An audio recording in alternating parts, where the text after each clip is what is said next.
지난 2008년 2월 25일 대통령직에서 물러난 고 노무현 전 대통령은 32년 만에 고향으로 돌아왔습니다. 제가 딱 말 놓고 하고 싶은 얘기 한마디 하겠습니다. 야, 기분 좋다. 퇴임하고 고향으로 돌아온 첫 대통령이라 인기가 많았습니다. 보고 싶어요. 나와주세요. 노 전 대통령의 사저와 생가를 보려는 무엇보다 전직 대통령을 보고 싶어하는 사람들이 줄을 섰습니다.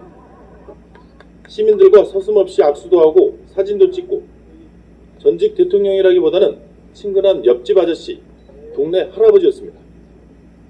악수하러 내려갔다가 몇 번 혼나고 이제 악수가 안 하게 하고.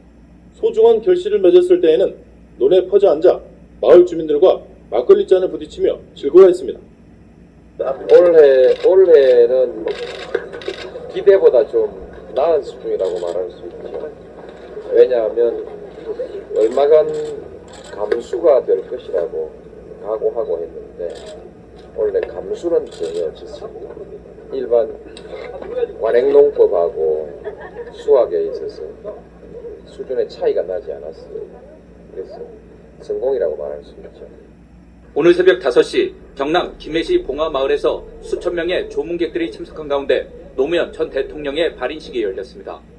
노 전 대통령의 시신을 실은 운구차가 봉화마을을 빠져나갈 때까지 조문객들의 오열이 이어졌습니다. 조문객들은 운구차를 향해 노 전 대통령의 마지막 가는 길에 대한 아쉬움과 안타까움을 담은 종이 비행기를 날렸습니다. 이어 운구차와 운구행렬은 5시간 가까이를 달려 서울 경복궁 영결식장에 도착했습니다. 그래도 저희들은 꿈을 키우던 어린 시절의 자연인으로 돌아가겠다는 마지막 꿈만큼은 이루어질 것으로 생각했습니다.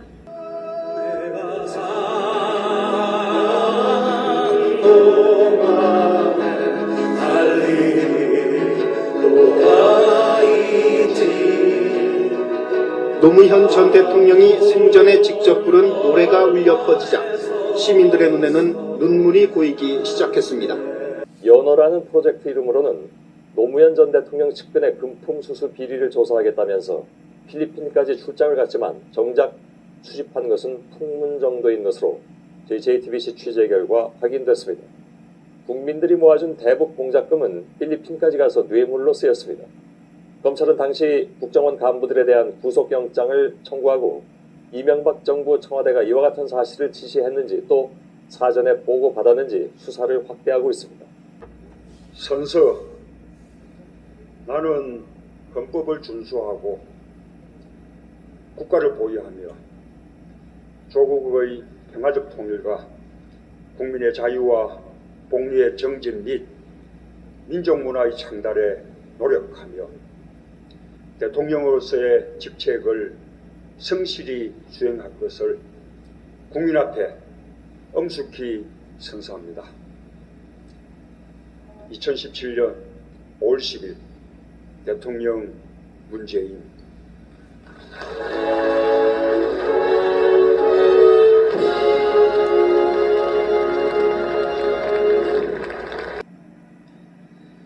(8년의) 세월이 흘렀는데도 이렇게 변함없이 노무현 대통령과 함께 해주셔서 뭐라고 감사 말씀드릴지 모르겠습니다.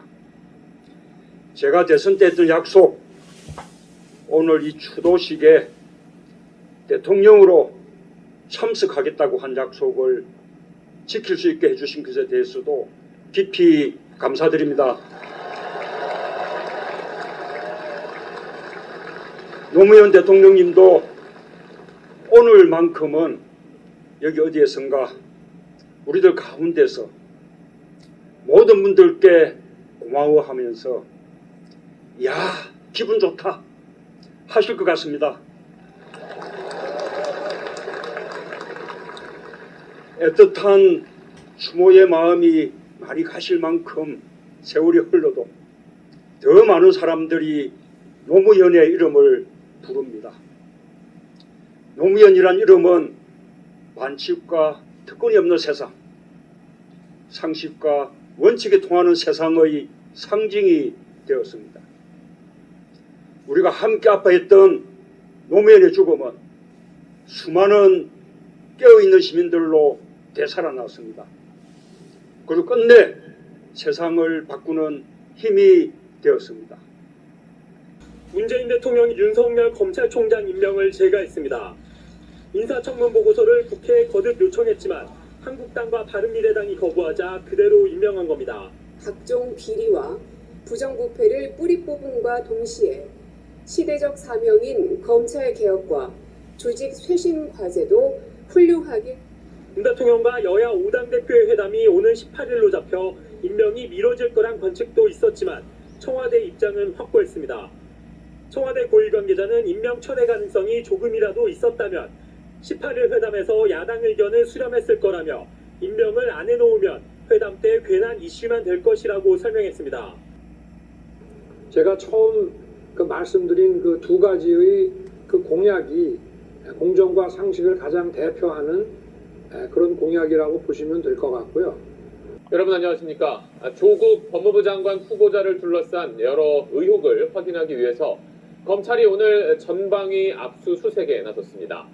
인사청문회를 앞둔 법무부 장관 후보자가 관련된 의혹에 대해서 검찰이 본격 수사에 들어간 겁니다.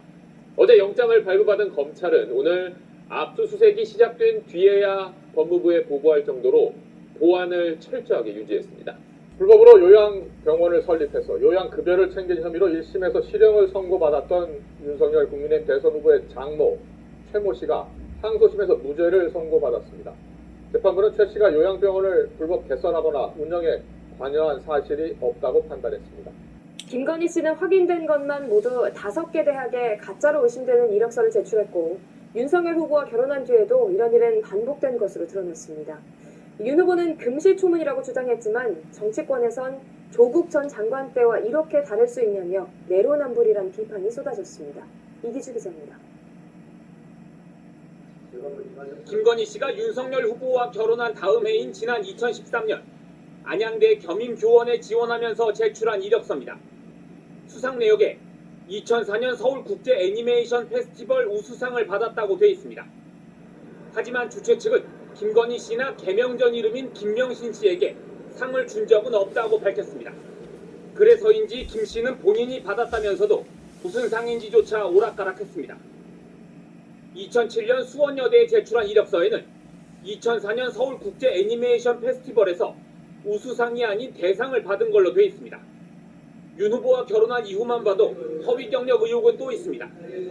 지난 2014년 국민대 겸임교수로 지원할 때 김 씨는 기업인들이 많이 오는 서울대 경영전문대학원에서 경영전문 석사를 했으면서도 서울대 경영학과 석사라고 허위로 기재했습니다. 또 한국폴리텍대학에서 산업겸임교원을 했으면서도 부교수를 역임했다고 꾸몄습니다. 결혼 전 허위 경력 의혹도 한두 개가 아닙니다. 지난 2001년 한림 성심대 시간 강사로 지원할 때는 근무한 적도 없는 서울 대도초등학교 실기 강사 이력을 적어냈습니다. 2004년 서일대 시간 강사에 지원할 때는 2년제 한림 성심대 이력에서 성심이라는 글자를 떼고 4년제인 한림대에서 강의한 것처럼 기재했습니다. 윤 후보는 결혼 뒤에도 김 씨가 허위 이력서를 제출한 의혹을 받고 있다는 질문에 금시초문이라는 반응을 보였습니다. 결혼하신 뒤에도 이력서 허위로 작성한 사실이 있는데 그때 당시 일찍 짜졌는데 그래서 저는 모르는 일이고 허위라는 뭐가 있습니까? 저는 아직 금시초문입니다. 민주당은 윤 후보가 말하는 공정과 상식이 이런 것이냐며 사상 공세에 나섰습니다.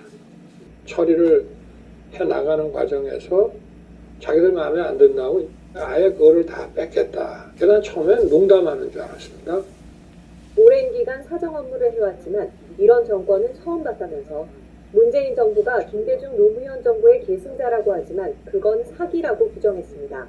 노무현 정부를 구성한 사람들은 원칙이나 이런 거 없이 무조건 우리한테 이익되면은 따라야 된다는 그런 식의 그 조직 논리 같은 건 없었거든요. 근데 여기는 이제 그게 아주 강하기 때문에 언론 인터뷰에서는 집권 시 적폐 수사에 나서겠다는 의지도 피력했습니다. 민주당 정권이 검찰을 이용해 얼마나 많은 범죄를 저질렀느냐면서 거기에 상응한 책임을 져야 한다고 강조했습니다. 다만 시스템에 의해 이루어지는 것으로 대통령은 관여하지 않겠다고 덧붙였습니다. 내가 한 거는 정당한 적폐의 처리고 또 남이 하는 거는 보복이고 그런 프레임은 맞지 않다 이런 말씀이죠. 국민의힘 윤석열 후보는 정치를 시작할 때부터 문재인 정부를 원색적으로 비난하며 보수 지지층을 끌어모았습니다. 이런 부패하고 무능한 세력의 집권 연장과 국민 약탈을 막아야 합니다.